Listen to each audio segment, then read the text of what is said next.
guys, are you waiting for this? Well, I know who is waiting and who is really scared. Russian side, Vladimir Putin. Yeah, we have those headlines: blood red square, Zelenskyy threatens Ukraine will strike Putin's beloved May 19th victory parade. Despite Putin declared 3-day ceasefire, and maybe it was the reason for Vladimir Putin to really declare that ceasefire, that Ukraine, don't hit us with your drones and missiles. No, we're gonna make this parade peaceful. And it's not like in this yellow press, The Sun, it's also in the Russian media. Zelenskyy openly threatening Victory Day terrorist attack in Moscow. Well, to be honest, Zelenskyy actually mentioned that they are scared, they should be scared. He didn't say like we're gonna aim for their parade or something, but he definitely mentioned that Putin should be scared of his Victory Day. Yeah, I know that the image before is the Photoshop and this is the real one. However, this is the legitimate target for Ukraine, because as you can see, Russia consolidates lots of the armed forces at the same place, so why not, right? Hello my friends and welcome, my name is Dennis and this is the latest update from Ukraine. Let's go. And on the Russian TV shows, they went absolutely crazy with those threats from Zelenskyy, so-called threats. Everyone was calling there to aim Oreshnik missiles to Kiev and other very important places of Ukraine to be ready to respond if Ukraine tries to if Ukraine tries to send some of the drones. So actually, guys, I do not exclude some of the provocation actually from Russia coming. So that is how they might escalate the war even more, using even a Oreshnik missile or something really outstanding in their arsenal. But what they can use except nuclear weaponry, I think they used already everything. By the way, Chinese will also participate this parade because Xi will attend Moscow, but there are just few of the China soldiers will be presented, nothing really huge. And definitely it became the day of the Russian pure military propaganda, where they show their military mighty forces with some of the tanks, which de facto should be on the front lines and not on a red square. And what they have on the front lines is a little different looking compared to what they show on that red square in Moscow. Those tanks are not that pretty to be shown, they're Mad Max style vehicles which are made to protect against the drone strikes, FPV drone strikes. But in most of the cases it simply doesn't help. And here we have some of the parade repetition. This year Russia actually want to send lots of the armored vehicles and tanks on parade, judging on those images. And Russian military bloggers are saying that Putin is going to send those forces straight to the front lines after parade, as it happened during the Moscow's parade during the Second World War. That is how Soviets defended Moscow. Right after parade, Stalin sent the forces, but it was not really far away from Moscow, 25 kilometers. There was defined between the German army and the Soviet one, but here they need to cover lots of the kilometers, and as you see, they're not really happy with that scenario to go to Ukraine. Well, the new feature of the coming parade will be the presenting of the drones like Orlan drones, and before you saw Shahid drones, Lancet drones, so everything of that Russia actually can produce. And Lancet drone is basically Israeli-made drone. Russia just copied the technology. And the artillery, some of the engineering vehicles, BMPs, this one with extra armor, but still Bradley is much better. And lots of the vehicles with many of the T-34 tanks, so many of them this time. Will Russia send them to fight as well? Well, definitely it is something extraordinary because Russia celebrates 18th anniversary of victory, and yeah, they need to present lots of the vehicles, lots of the forces that still they have those, but de facto they are struggling with that, at least on the front lines. Meanwhile, the most massive transport out there on the front lines nowadays is motorcycle. Russia has lots of the motorcycles, China-made.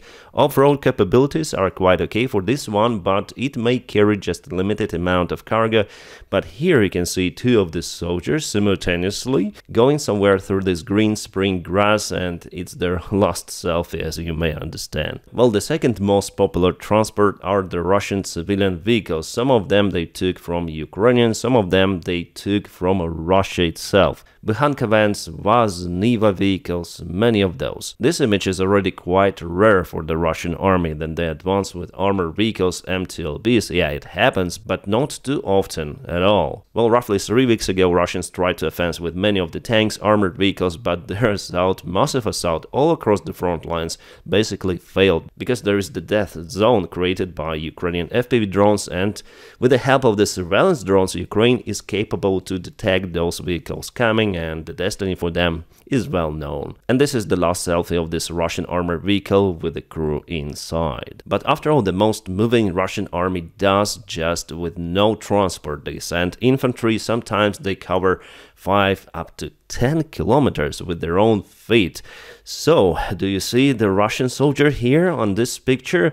Dora, please help us to find the Russian soldier here, where it could hide. Oh, here we go, we find you, thief, so you'll not steal washing machines any longer. It's also his last selfie, as you understand. And yeah, more about the military parades. I've told you about it yesterday already, that Russia is preparing its youngest generation for the future wars against democratic world. So here you can see the play organized by some sort of the school or even kindergarten, involving very young kids, girls, boys, everyone is out there playing for Russian propaganda. They do not understand what war really means. It's better for them to check out the videos from Telegram. I mean, for the parents of those kids, that war is not about flowers, flags and so on. War is about mud, blood, suffering. But Russia just presents it as something really beautiful, that you should sacrifice your life for Vladimir Putin. They say for Russia, but actually it's for Vladimir's power. So Russia de facto is getting ready for the long-term wars, which might take generations. And yes, we connect everything of what is happening in Ukraine with Putin, that it was his decision to start the war.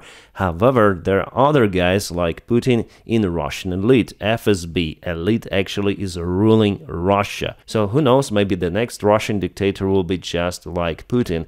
The idea is to disintegrate Russia, to make it small again. Otherwise, it will also like to be an empire trying to get more land with more wars coming. So yeah, Russia should be reformed for sure. Right, for the couple of days I was reporting about Ukrainian drone strikes on the Crimean Peninsula, and here we have the result of the drone strikes. This is the radar of the Russian S-400 air defense system, and it was hit. You can see it on your screen here. And it's the same radar, so it's out of service 100%. It was hit by FPV drone, which was launched from that drone boat, obviously. So the tactics works for Ukraine. Well, Russia says that Ukraine shouldn't use its drone boat since there is some sort of the ceasefire on Black Sea agreed before. But at the same time, Russia is using their ships to launch caliber cruise missiles to hit Ukrainian infrastructure on Ukrainian territory. So Ukraine absolutely has the right to use those drone boats because they cause some of the damage to Russian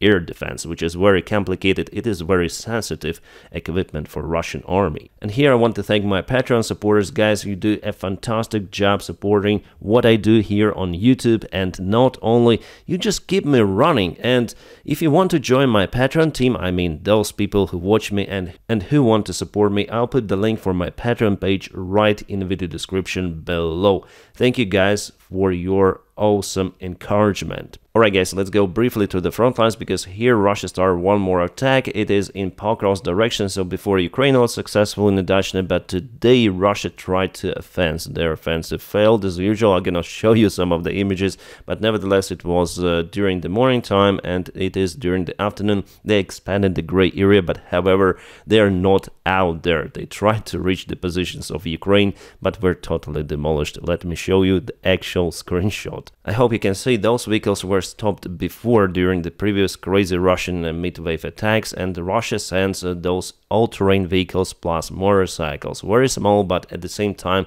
very mobile. So Ukrainian drone operators should have kind of the good skills to aim those fast-moving targets, like for example what happened here with the China-made golf cart, which was stopped by Ukrainian defenders. And not just this, Russia used lots of the motorcycles. So here you can see the motorcycle. They write that enemy motorcycle hit the razor wire, and it was stopped at first and finished with Ukrainian drone drops. So yeah, it's the usual picture nowadays for Russian army. They try to advance, but they cannot do it really fast. They scroll in many of the points, and I would say their offensive basically was stopped. We may already 100% state that the Russian spring offensive failed completely. So yeah, you can see how motorcycle is just dragging the razor wire, but it was stopped later on. And probably the biggest Russian attack for the last week happened in Kupian's direction. This is, by the way, the Kharkiv Oblast, so Russia sent some of the reinforcements there, and Russia used the armored vehicles in that direction, which I say to you is quite a rare occasion.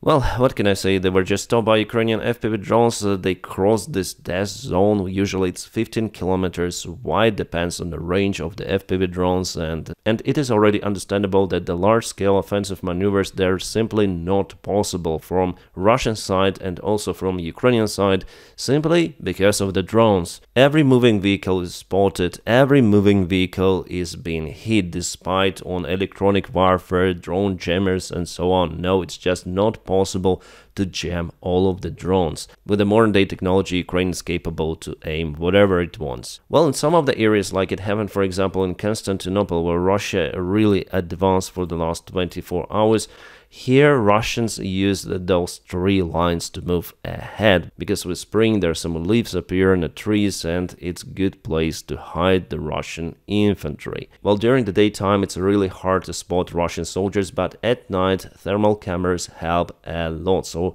that's why we see mostly Russian day attacks, not the night ones. Again, there are some of the kabooms reported in Russia. This time it is the Rilsk city, and the kaboom was filmed on this dash cam of one of the civilian vehicles. What was hit there? Hard to tell. And that's the Russian military production, how it looks like. Well, guys, honestly saying, those are the Russian volunteers. They gathered those vehicles. Bukhanka Vans was Niva.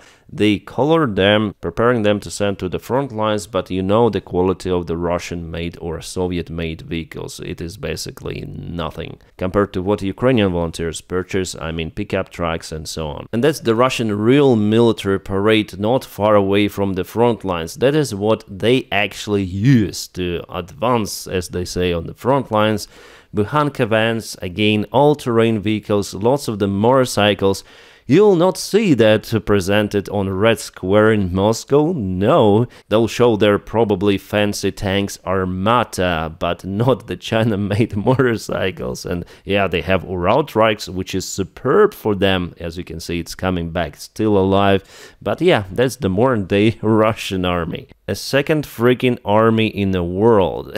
And as for the front lines, we have the new update from the Belgorod region. So Russia tries to repel Ukrainian army from it, but Ukraine started one more offensive inside the Russian territory, not far away from Milaivka village. The idea here for Ukraine is to deflect the attention of the Russian army to gather their forces from the Kursk region and send them over here. Probably I used a different color. I should use the red one. So Russia concentrated lots of the army forces in this region, just not to let Ukraine in very deep in Russia. And as it was planned actually by Ukrainian army, Ukraine should have taken lots of the territories, obviously, but yeah, Russian defense here was in a way strong. That is why I tell you that any side, if it is on attack, is unable to gain lots of the territories at once under control. They may scroll little by little, sending 2-3 soldiers, 1-2 armored vehicles. So yeah, it's very low propulsion, similar to the First World War. That's why the front lines, they're basically standstill. And that's why Russia is looking to use the other cards, for example, to attack from Belarus territory, as I told you in my previous video, so check it out as well. Dmitry Medvedev, again with his hangover, tells about Vladimir Zelenskyy as a narco-führer and his Reich, so Ukraine, and how Ukraine performed the hybrid attacks on Russia. As usual from Dmitry, you know his alcoholic speeches, he's really outstanding. Well, my guess that he's saying so just to be respected by the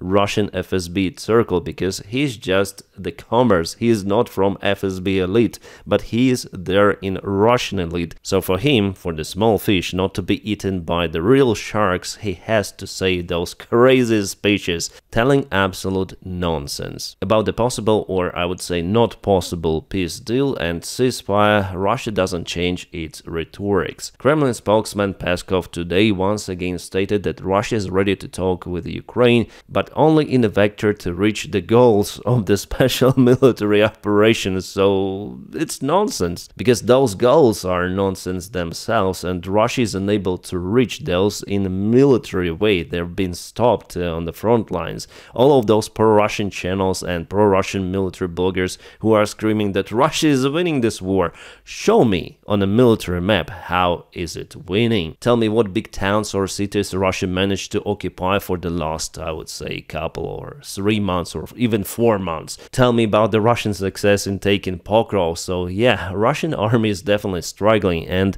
the only alternative for Putin to reach his goals is the political way, pressure on Ukraine, and he wanted to use Donald Trump for that purpose. And we'll see if the strategy works for Kremlin, because Trump is full buffoon, so he could be played by dictators, including Putin. And how do we know that Donald Trump is just an incompetent idiot? That is what I continue to tell on my channel. Well guys, I recommend to check out this interview which Donald Trump gave to ABC News. The first 100 days of Donald Trump's presidency, where he blamed Joe Biden for everything, for the stock market fall, for the war in Ukraine. So it's all Joe Biden and those Democrats. And about the guy who was unlawfully deported to Salvador, well, Trump said that the Photoshop tattoos of MS-13 was the real one. But yeah, after all, you need to be an absolute idiot saying that MS-13 letters here is the real thing. Yeah, just look at this shit. My dog would do the better Photoshop, and here's a real hand without those photoshopped letters. It's crazy, and Trump believes in this. Guys, United States government turned to real idiocracy, real life idiocracy. You don't need to watch any sort of that tragic comedy series, just look for the news, and you'll not only see, but you'll feel it, your wallet, first of all. Even this tattoo looks more real compared to what Donald Trump showed to the press. We may also do this one. I think it really fits her. Yeah, I guess I know that sometimes you don't like those memes, but I'm here just sometimes making fun, so sorry. And journalists told about it to Donald Trump that this tattoo is Photoshopped, but Donald Trump said, no, it's not Photoshopped, and it's about everything, my friend. So if Donald Trump thinks that it's real, it is just basically impossible to convince him that you are wrong, guy. Try to admit that you are wrong. For Donald Trump, simply, he's always right, no matter what. He may spread any sort of the lies. He might play with American economy like with a toy. He doesn't care about the income of people. He doesn't care about lives of people. He's out there for PR, for his ego. He's simply a narcissist, psychopath and sociopath. He doesn't care about anyone, only him. And yeah, in January 2024, Donald Trump mentioned that this is the Trump stock market, but now he mentions that it's the Biden stock market, not Trump's. Well, guys, in America, what a joke you have as a president. It's outstanding. Well, the breaking news are coming from the United States of America. They signed a deal with Ukraine. I mean, mineral deal finally was signed with many of the corrections. I'm eagerly waiting for the final document to read it out and tell you guys what is in there. Because what Donald Trump proposed for the last time with their changes, basically it's the occupation of Ukraine, and Ukraine should pay reparations. But immediately Ukraine insisted on many of the changes, so hopefully the final document is okay. First of all, for Ukraine, because Ukraine is at war with Russia. I'll just expedite the video of this modern day genius Tucker Carlson, and it was shared on Russia Today, so for sure it was watching. Because I think that Zelenskyy is an enemy of the United States, and I think his government has tried to assassinate a number of people. I don't think that I know that, including some people who are well known on the conservative side. So I think it's a really, really dark government. It's banned the largest Christian denomination in Ukraine that has sold a lot of the weapons that we have sent them to all kinds of dark groups, including Hamas and the Mexican drug cartels. Like, I think it's an outlawed government that does not represent Ukrainians. He's not an elected president. He has no moral claim to run that country at all. So. Yeah, you call it freedom of speech, but what's the border between freedom of speech and mental illness of person?